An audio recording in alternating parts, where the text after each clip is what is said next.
Welcome, everyone, and thank you for joining us for a discussion about mental health and the outdoors with Blue Star Family's Deploy Fellow and industry experts. My name is Victoria Ochoa. I'm a U.S. Navy veteran with a passion for the outdoors and a fervent advocate for mental health for both active duty service veterans and their families.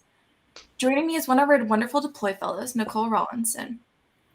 Nicole's an active duty Navy spouse and a mother of two school-aged children. She currently works to bring military families together in outdoor spaces through the Blue Star Outdoors program as the Blue Star Outdoors Deploy Fellow.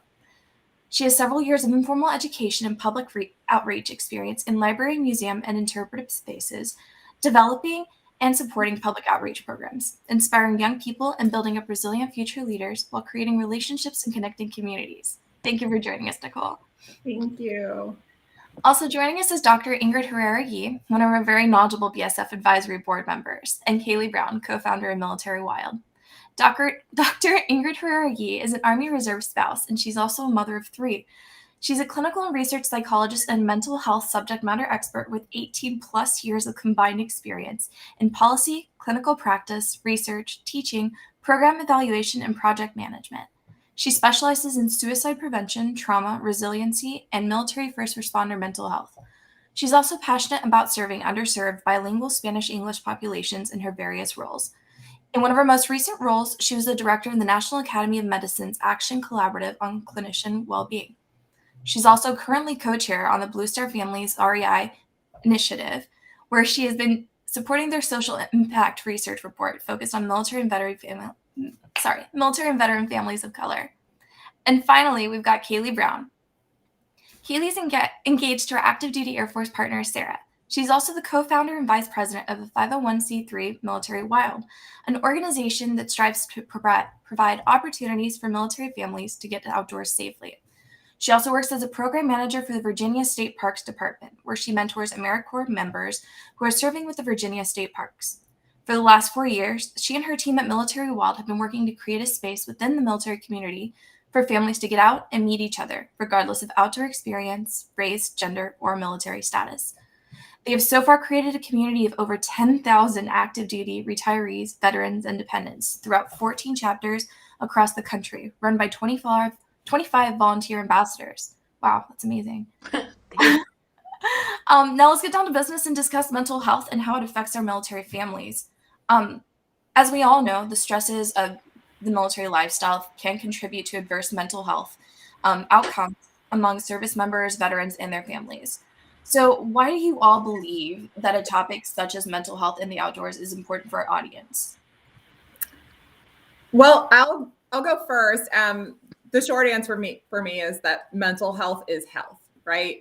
We can't enjoy having a fully healthy life without having our mental health. And so there's a lot of documented evidence that a connection with nature can positively impact our mental health. And some of those documented benefits that come from human interaction with nature are reduced stress and anger, better cognitive performance, increased positive effects, so including feelings of calm and awe, and a sense of connection to something larger than yourself. Not only that, but when communities are healthy, everyone feels better. And so when communities can get outside and create connections with each other, that only increases our mental health benefits as well. Okay. And I think there's so many variables in our community and our lifestyle. It feels really helpful to have something to anchor to. So I know at Military Wild, we focus on setting those events and those hikes monthly. And I think that having that window of time to know where you can take a break from everything else that you're worried about, PCS'ing, childcare, deployments and things like that. I think it really helps to have that time and space to really focus on and know that you can take a breather from everything else that's going on. And I think it's important too, because, our audience, so everyone who's watching here, we're living in the COVID world. And there's a lot of tips, tricks, there's a lot of confusion. Mental health is very prominent. So a lot of people are suffering from everything from anxiety and depression to, even sadly, we're losing people to suicide. And there's a lot of resources out there. There's a lot of information, but often, something as simple as, going outside, being active, it's not discussed, and it's not, the benefits of that are not discussed. And, in so many ways, it's so helpful. And we'll talk about that more later. But, I think providing this type of information and the resources around it, is so vitally important, because it's really not talked about. I'm actually really happy that these two subjects were put together. I can say it's the first time that, in my very long career where this has been a focus, and I'm looking forward to the conversation. Wonderful. Well, thank you for chiming in, everybody. Let's start putting out some data. So more than half of active duty family respondents to our 2020 Military Family Lifestyle Survey reported that COVID-19 has made their own mental health worse by 59%, and their children's mental health worse by 52% or more. I can only imagine what the statistics are now dealing with Omicron. So those are some really striking numbers. What is Blue Star Families doing to help alleviate some of the stressors from COVID-19 on our military families? Go ahead. No, please go ahead. Well, I know there's a lot of sort of programmatic, so I'm just going to jump in really quick with sort of an overarching, in terms on the research side of things. We are really asking a lot of questions. We've had pain points polls and a lot of, information coming in from focus groups, looking at, a lot of the outcomes for our military families, specifically, financial implications, issues around childcare, spouse employment, food insecurity, and a lot more. The benefit to this is, we get sort of a pulse of where our community is, which can only help us in terms of needs of our community. And that's why the programmatic pieces that you're going to discuss are so important, because not only do we need to know where we're at, but, how are we going to get through this together? And really of note from the research, one of the important findings actually was that outdoor recreational activities, of course, with social distancing and all that, is one of the most common resource needs for our military and veteran family respondents. And, they want to use these, especially during the pandemic. But nearly a third of these military and veteran family respondents reported that this is an unmet need in their local community. So, being able to provide these resources, talking about, what families can do, particularly now that, the pandemic has been going on for so long, that's really, really important and an unmet need. So go ahead. Yeah, thank you so much for sharing all of what we're doing on the research side to ensure that our families are connected to information that will support their resilience. I think that programmatically we are showing up to support families in a lot of different ways, and that starts with just our communications through our channels, right?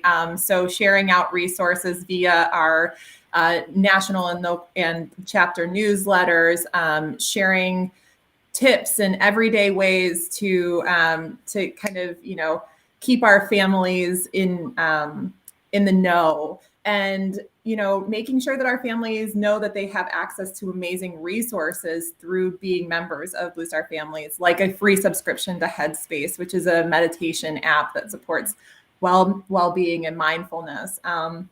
Also, programmatically, our community programs at both national and local levels support families across the country through both virtual and in-person opportunities where families can connect with each other and then also create community. So we have amazing leaders in our chapters in 11 different locations across the country working to develop creative ways to bring military families together, whether that's through local events and opportunities like coffee chats or park events or book clubs or even special events. And then our national programs team is working to build up opportunities that support caregivers and other folks who are looking for respite and camaraderie in those caregiving experiences, families looking to spend more time outside together, and communities engaging in expanding early literacy for military kids, just to name a few. We've also been really fortunate to be able to host several town halls to educate families, which has given them great resources on understanding our current COVID situations and then how to better navigate them. So thanks for that question. Thank you, Nicole. Seriously. So military veterans, military families, they're all supposed to be resilient. That's kind of what we're taught. But resilience doesn't mean being invulnerable. Military families have built their strength over time after so many exposures to stress. But even then, this crisis can reach and even exceed limits. In addition, according to an AARP article, only 9% of active duty respondents indicated that they have received mental health assistance remotely before the pandemic began. The figure jumped to 28% after coronavirus erupted. So here's a question to everyone here. What kind of alternative approaches can military families, veterans use to relieve stress? Anyone can jump in. Nicole, did you want to start? Yeah, absolutely. I can get us started. So, believe it or not, simply breathing in fresh air can help me to relieve stress, and it can help anyone to relieve stress. Practicing mindfulness by spending purposeful time in the outdoors can help us to tune out some of the stress that's impacting us when we get to tune into nature. And it's been a hard couple of years. Like I am going to say that out loud. I'm going to say it again. It's been a hard couple of years, especially trying to create connections to combat isolation in a new community. My family moved to Virginia from Washington State just under a year ago. And, transitioning to a new community in the middle of a pandemic is exceptionally challenging. So, I really encourage military families, both families who are just arriving to a new duty station and those who have been in their current location for a while, to consider spending time together outside. That way they can reconnect with each other, learn about the land, and use so many of the resources that are available to military families, like the America the Beautiful Pass, which is free for active duty, retired veteran, and Gold Star families. They can join outdoor social groups, or just make a family goal to spend more time outside every day. I think that small steps can make really big impacts. And so, maybe you're not ready to take on a challenge to hike every single weekend, but you can take a walk around your neighborhood. You can find a local park where your family can play. Research shows that just 15 to 20 minutes outside per day can support both physical and mental well-being. And it can help us to manage stress better. So, especially for families with children, that time outside is also super valuable time for free, unstructured play. And we all need that in our lives, really, regardless of age. So just, make that pledge for yourself and for your family and see how you feel after a few weeks of prioritizing that small amount of time outdoors. I would say, to relieve stress too, just find something that you enjoy. If you love 80s music, that's what I would do. Just, put on some tunes to de-stress when I have a hard day and just kind of rock out to, 80s music. Or, if you, used to enjoy, artwork or, color, do things that, bring you sort of peace and joy. And sometimes we're so busy and with all the stress around the pandemic, and just trying to make ends meet and just run all the time, especially our parents out there, it's hard to kind of remember what you enjoy because you're so busy doing everything you're supposed to do and there's not a lot of time left. Take maybe the first 15 minutes of the day before everyone else wakes up and just make that about you. It's not a huge time commitment. It'll center you for the day and it can help, relieve significant stress if you just read, breathe, meditate, draw, listen to music, whatever it is, that get moving, whatever it is, that could help you sort of get in that mind space where, okay, I'm ready for the day. I've relieved some of that stress. And I think the only thing I can add on to both of those really incredible answers is just from what I've seen in our chapters through, Hawaii, Guam, all of our locations, a lot of people feel less stressed when they have a better idea of where they are living and what their community is like. Whenever I see members share hikes, resources, pictures from a hike they went on, waterfalls, overlooks, I almost can sense that relief from people that are commenting how excited they are to know that exists in their community. I can sense that to them, they feel less stressed. Okay, what am I going to do with my kids this weekend? What am I going to do this weekend? I live in South Dakota and I just moved here and I have no idea what's out there. And someone told me to dread it, and now they have that idea of, okay, there's this really great waterfall that I am capable of checking out on my own this weekend. And I think it's that bright spot of feeling less in the dark of where you're stationed. I love that. Yeah, just sharing resources with each other, right? And that alone is creating community. It's stopping us from feeling isolated. When we've heard from someone that we know or trust, or at least have some sort of connection to about an activity or something going on, like we feel a little bit more inclined to actually want to do it. So I'm so happy to hear about the ways that, Military Wild has created these communities with people who love the outdoors, and so thrilled that we're working together. Here at Blue Star Families, we've been working to ensure that our members have access to resources so that they can find and access outdoor spaces. And we're partnering with organizations like Military Wild and Alliance for a Healthy Generation and Tinker Garden. We're creating content with activities to keep your families engaged outdoors, and hosting programs like our Outdoor Explorers for All cohort that's just getting started. And we're just working to engage families in opportunities to build community and create connections and find their place outside. And so we're so thrilled to be doing that work alongside you, Kaylee, and the rest. We're so excited as well. Family. Yeah, strength in numbers. Absolutely. So, Kaylee, on the topic of breathing fresh air, getting out, you are with Military Wild.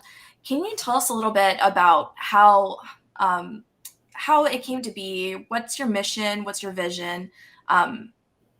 Yeah, please. I would love to. So myself and the other co-founders, we dreamt up Military Wild while stationed pretty far from home. It was a lot of our first duty stations on Guam.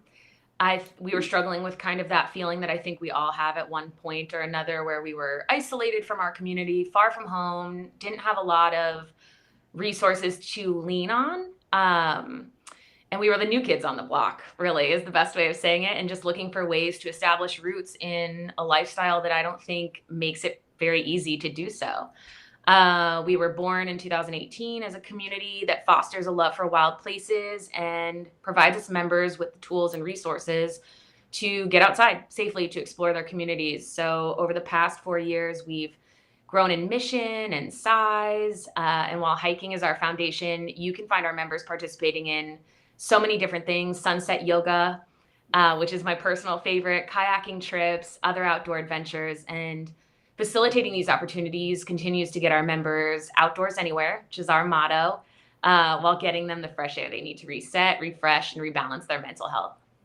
That's such a powerful testament to our connection to nature and to community. Awesome. Thank you, Kaylee. Yeah. So can you tell us, I know you did already go into some of the experiences that you've led, that you've heard about, like the hiking, the summits, like all the beautiful stuff. But can you tell me about how you've led, like some of the different experiences you've led for families in the places you've lived? How has this building up the organization impacted you and those you serve? That's a great question. So we've really branched out. Hiking is our foundation, but we strive to be as inclusive as possible with a myriad of outdoor opportunities. So last year, our Kansas chapter got to partner with Fort Leavenworth's Natural Resource Specialist to host a kayaking event on the Missouri River, where members helped to clean up the river and then also got really special views of bald eagles, heron, other wildlife. It really still, it gives me like this Leslie Knope moment to think about everybody kind of being a little tired, a little dirty, crawling out of their kayaks at the end. I don't know if any of you have ever seen the Missouri River, but it's huge. I mean, it's like a big deal to be a little kayak on there. So I think that's a moment that'll stick with me for a really long time, is just seeing everybody feeling really accomplished. We had a lot of beginners, a lot of people that had never even been in the water before, which takes a leap of faith and a lot of trust, which we value greatly. Our Hawaii chapter this year hosted a volunteer event at a local cacao farm, which is exciting, and I was incredibly jealous. Wish I could have teleported there for that. And members got to learn about local chocolate harvesting and sustainability practices on island. And then our Guam chapter has hosted tree planting events within the community, working with the fire sustainability program there. Guam deals with a lot of wildfires in a specific season. And so our chapter there worked on fire ravaged land to help rebuild those forests with seedlings. So seeing that over time, that growth has been really incredible. And getting outdoors in general is just so important to us. And our passion and our love for community really goes hand in hand with that. if we can make a positive impact on our community and our members, we really feel that we've accomplished our mission. I think that the ripple effect of our members enjoying themselves outside where the military is stationed them feeds into future military families hearing about that positive experience and leads to overall happier memories and better mental health in our community. I think probably everybody in this chat can relate to hearing something negative about a duty station they're about to go to. And that really affects your mindset before you've even had a chance to experience yourself. So I think our members getting to have these experiences, it kind of passes down that chain and creates that overall positive mental health feeling where people feel a little more relieved before they're heading to somewhere that they don't know. So having a reason to get outside consistently, our community and those in it being such a bright part of our lives and my life and personally has been game changing for me as a military spouse in this community. The photos that we get in our inbox, the letters of people telling us that they really made a leap of faith by trying something new. Those are all a testament to really how incredible this venture has been and what it provides for those in our community. I love that. Kaylee, so what's Military Wild doing to make sure that inclusion is built into your organization? How can our families find a sense of belonging in a new place through participating in those adventures? I would say that the first biggest step is being open to trying something that you might not be familiar with for sure. Our team strives to provide these outdoor experiences to a wide audience within the military community. We are made up of spouses, active duty members, veterans, retirees. Everybody is different shapes, sizes, colors throughout the U.S. I do feel personally very strongly that this is seen throughout our chapters, and it brings me great joy when I see kind of the group photos of just such a variety of people, which is what we aim to do. You don't have to be a certain type. You don't have to consider yourself outdoorsy to join us. You don't need to have fancy gear. You can throw your tennis shoes on, show up, and we'll treat you like we've known you forever. And it's really important to me. You are going to be our friend and a part of our family. And our main goal is to get you outside, give you the resources to do that, to make memories. And we stand on the foundation that the outdoors is for everyone. So with that in mind, we continue partnering with like-minded organizations like our beloved Blue Star families. We've gotten to partner up with the USO, Outdoor Rec. We have a bunch of events coming up for our members. So finding like-minded communities to share these experiences with and these opportunities really kind of helps increase our reach across the military community. And then something that I always add, families are always welcome. We have lots of solo members. We try to include everybody. We know that not everybody is married. Not everybody has kids. Some people have fur babies. They're equally important to us. So you're always welcome to come and try it out. We are a no pressure organization. So we take that really seriously. We always want everybody to feel comfortable. And we feel that once a member is able to make a connection with another, that feeling of isolation dissipates and provides the chance to enjoy their new community, which we've touched on a few times. I love that so much. So we're so excited to partner with you. We're all going to sunset yoga after this. I love that. I can't wait to see what this collaboration is going to bring in the future, Kaylee. Thank you. So let's continue on. Military families and children. We know that since the pandemic, mental health counseling has been in high demand for all parents, especially mil kids. It's been difficult for some families to find a counselor. Dr. Ingrid, for you, what are some suggestions for helping children during this time? Also, how can access to the outdoors help mitigate some of the anxiety, depression, emotional outbursts, and isolation they're feeling? We've gone over that a little bit, but I would want to know more. Absolutely. And you're spot on with these questions. The pandemic has, kind of wreaked havoc on the availability and really focus a spotlight on the shortage of providers out there. And it is just magnified for those of us in the military and veteran communities as well. We all know, there's TRICARE, and then there's only a limited amount of those who serve us. And so, it's vitally important, particularly in light of the fact that, there's been some studies out there. The American Psychological Association, for example, did a poll of their psychologists, and over 74% of them said they're seeing more children and teens with anxiety disorders than before the pandemic. And 60% said they were seeing more kiddos and teens that presented with, depression and depressive disorders. And over 30% at the time said they were seeing way more patients than ever in their entire career. And wait lists are pretty much the norm now. I'm sure that many who are listening to this, can attest to that. And many of these waits, are just months and months. And many of these providers out there, which a lot of families are starting to get to know as they reach out maybe for the first time, they're not taking insurance, medical insurance. So for those that do take it, their wait lists are even exponentially longer. Since the start of the pandemic, hospitals as well have been overwhelmed with emergency department visits for children with mental health emergencies. These rose by 24% for our younger kids under 11 and 31% for our tweens and teens. There was also a more than 50% increase in suspected suicide attempt emergency department visits. So, there's a crisis out there in mental health in terms of access to care. So how do you help when you're on this wait list and you can't find care? How do you help your kids cope while you wait for a provider to become available?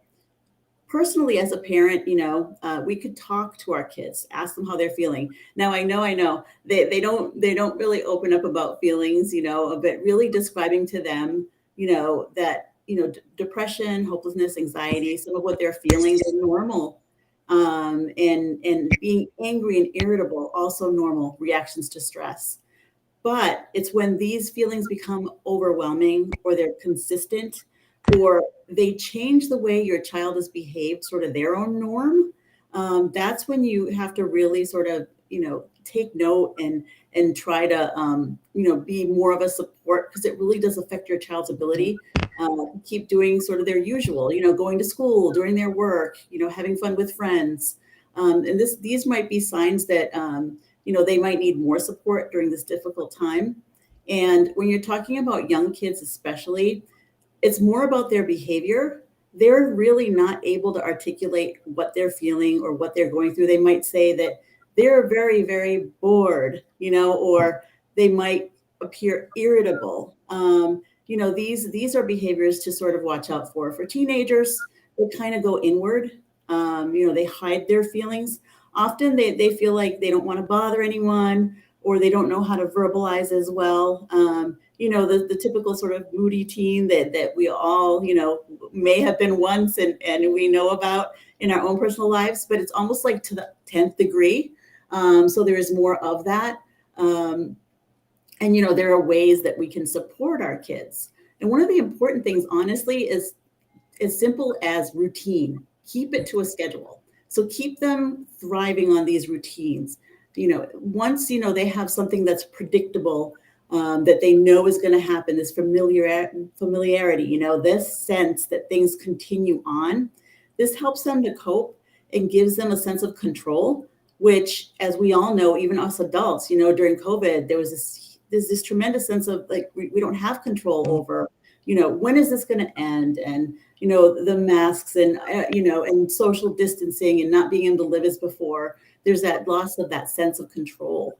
And for our kids, it's even more vital that we just keep them to a schedule, keep a routine going, and, make sure that they don't isolate, particularly our teens who tend to you think they're in their room playing video games and you don't see them all day, knock on the door, check in with them and make sure that, that they come out, they interact with the family, make sure that you have like dinner time together at least, socialize with them, talk to them, really try to get away from isolating. And if they're not talking, give them time and space. I recommend, that you check in daily. 99% of that time, they're going to be like, everything's fine. They don't talk to you, but that like 1% of the time when they're going to have one of those days and they suddenly open up to you and talk to you about what they're going through, that's gold. And those just their knowing that you care enough that you're checking in, whether they respond or not, don't give up. Because if you give up, that's when these kiddos can go into crisis or, they might feel like they don't have anyone to turn to. And most of all, when they do open up to you, validate those feelings. That's so very important. And just watch out for signs and symptoms of a bigger problem. The big one, as I sort of mentioned before, is just that change from their norm, what they usually react to. They're eating, sleeping, are they doing things that they used to enjoy?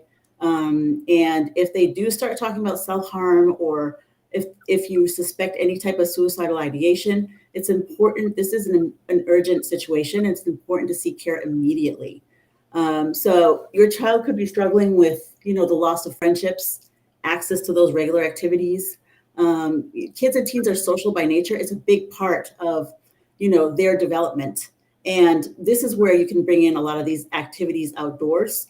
It's safer anyway during Omicron, which is so very, very contagious. So it's safer with these current, in these current times to just be outdoors and distanced anyway.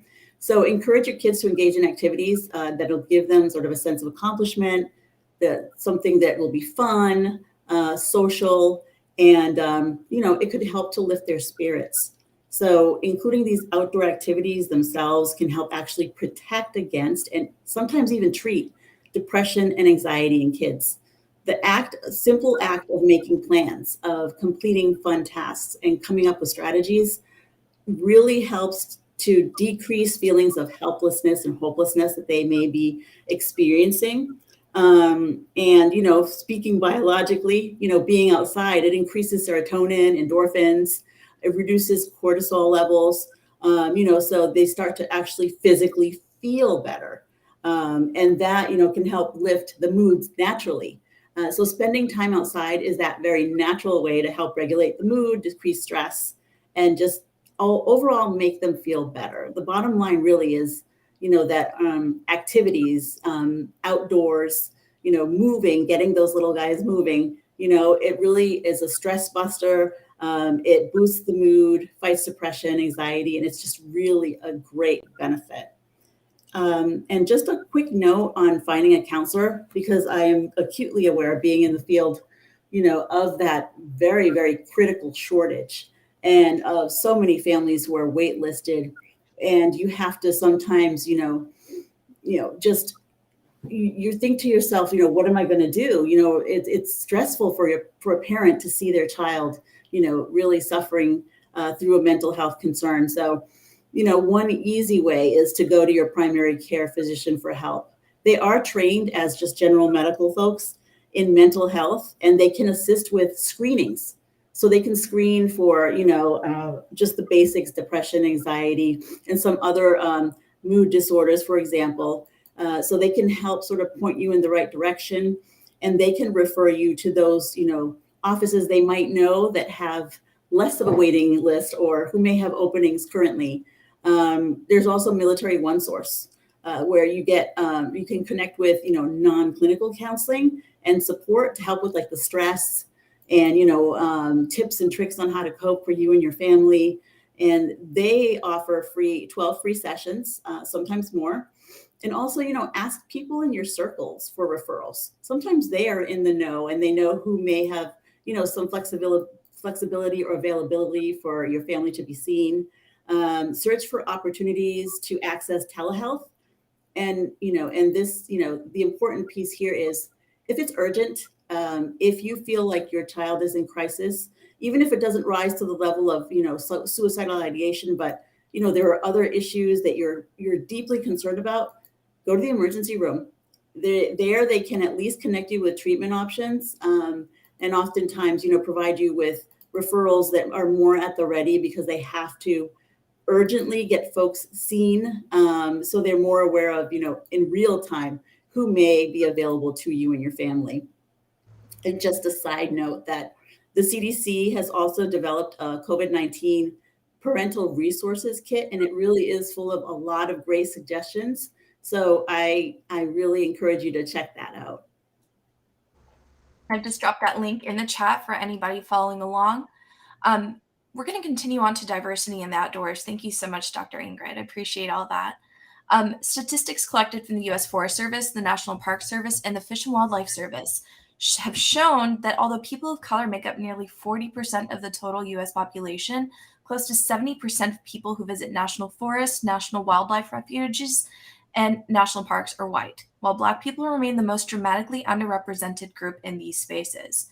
This is a very alarming statistic. What programs have been created to address this issue at BSF, especially now that we have a huge diversity and inclusion focus? Thanks, Victoria.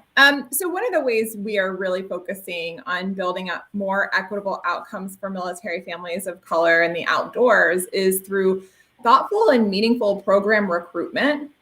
Ensuring that our families are not only informed of our programming, but invited. And I think that there's like a huge difference between telling someone something's happening and inviting someone to join you on an adventure. And so, ensuring that that we are being that invitation rather than just providing information is incredibly key to making sure that we are doing our part to be inclusive and to promote diversity. And then we're also, working to ensure that diverse families are able to see themselves represented in the stories that are told and in the leaders who are shaping these programs, as well as through the training of our staff. So together with Psych Armor and with financial support from REI Co-op, we actually developed a curriculum and facilitated conversation around equity, diversity, and inclusion in the outdoors. And that is guiding our programs as we consider equity impacts in our programmatic decision making. I just can't stress enough that the opportunity to learn about and understand the historical trauma that has impacted communities of color and often led to this uneven use of outdoor resources and recreation is integral in the process of developing programs that are inclusive and being sensitive to the experiences that people may have had that lead to a resistance to recreate outside, and increasing overall representation in outdoor spaces.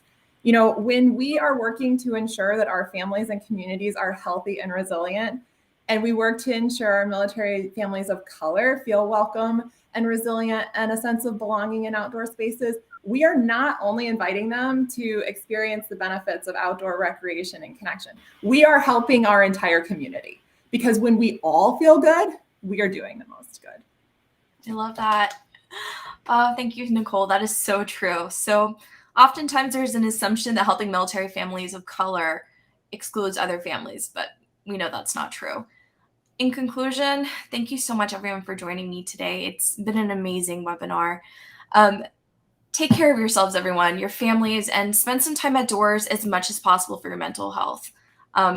Also, please check out the link to the resources that we mentioned today. I'll be dropping some more in chat later. In addition, join us for our REI events on February 2nd and 3rd for understanding the experiences of military families of color. We value you and your time, everyone who's joined along today, and we wish you the very, very best. Thank you for joining us, and thank you, ladies, for your valuable advice. Have a wonderful day. Thank you.